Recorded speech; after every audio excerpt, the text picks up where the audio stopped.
जय श्री कृष्ण। आज हम सुनेंगे अचला एकादशी व्रत कथा। युधिष्ठिर कहने लगे, हे भगवान, ज्येष्ठ कृष्ण की एकादशी का क्या नाम है तथा उसका क्या महत्व है, सो कृपया कहिए। भगवान श्री कृष्ण कहने लगे, हे राजन, ये एकादशी अचला तथा अपरा दो नामों से जानी जाती है। पुराणों के अनुसार ज्येष्ठ कृष्ण पक्ष की एकादशी अपरा एकादशी है, क्योंकि ये अपार धन देने वाली है। जो मनुष्य इस व्रत को कहता है व सुनता है, संसार में प्रसिद्ध हो जाता है। इस दिन भगवान त्रिविक्रम की पूजा की जाती है। अपरा एकादशी के व्रत के प्रभाव से ब्रह्म हत्या, भूत योनि, दूसरों की निंदा आदि के पाप सब दूर हो जाते हैं। इस व्रत के करने से परस्त्री गमन, झूठी गवाही देना, झूठ बोलना, झूठे शास्त्र पढ़ना या बनाना, झूठा ज्योतिष बनना या झूठा वेद बनाना आदि सब पाप नष्ट हो जाते हैं। जो क्षत्रिय युद्ध से भाग जाए वे नरकगामी होता है, परंतु अपरा एकादशी का व्रत करने से वे भी स्वर्ग को प्राप्त होता है। जो शिष्य गुरु से शिक्षा ग्रहण करता है फिर उसी की निंदा करता है, वे अनावश्य नरक में पड़ता है। मगर अपरा एकादशी का व्रत करने से वे भी इस पाप से मुक्त हो जाता है। जो फल तीनों पुष्कर में कार्तिक पूर्णिमा को स्नान करने से या गंगा तट पर पितरों को पिंडदान करने से प्राप्त होता है, वही अपरा एकादशी का व्रत करने से प्राप्त होता है।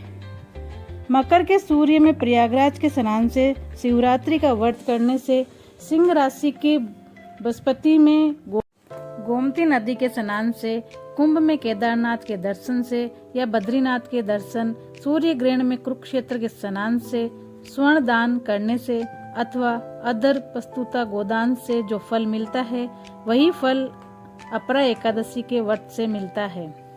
ये व्रत पाप रूपी वृक्ष को काटने के लिए कुल्हाड़ी है। पाप रूपी इंजन को जलाने के लिए अग्नि है। पाप रूपी अंधकार को मिटाने के लिए सूर्य के समान, मृगों को मारने के लिए सिंह के समान, अतः मनुष्य को पापों से डरते हुए इस व्रत को अवश्य करना चाहिए। अपरा एकादशी का व्रत तथा भगवान का पूजन करने से मनुष्य सब पापों से छूटकर विष्णु लोक को जाता है। इसकी प्रचलित कथा के अनुसार प्राचीन काल में महिध्वज नामक एक धर्मात्मा राजा था। उसका छोटा भाई ब्रजध्वज बड़ा ही क्रूर, अधर्मी तथा अन्यायी था। वे बड़े भाई से द्वेष रखता था।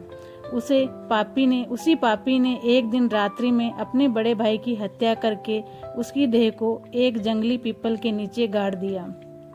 इस अकाल मृत्यु से राजा प्रेत आत्मा के रूप में उसी पीपल पर रहने लगा, अनेक उत्पात करने लगा।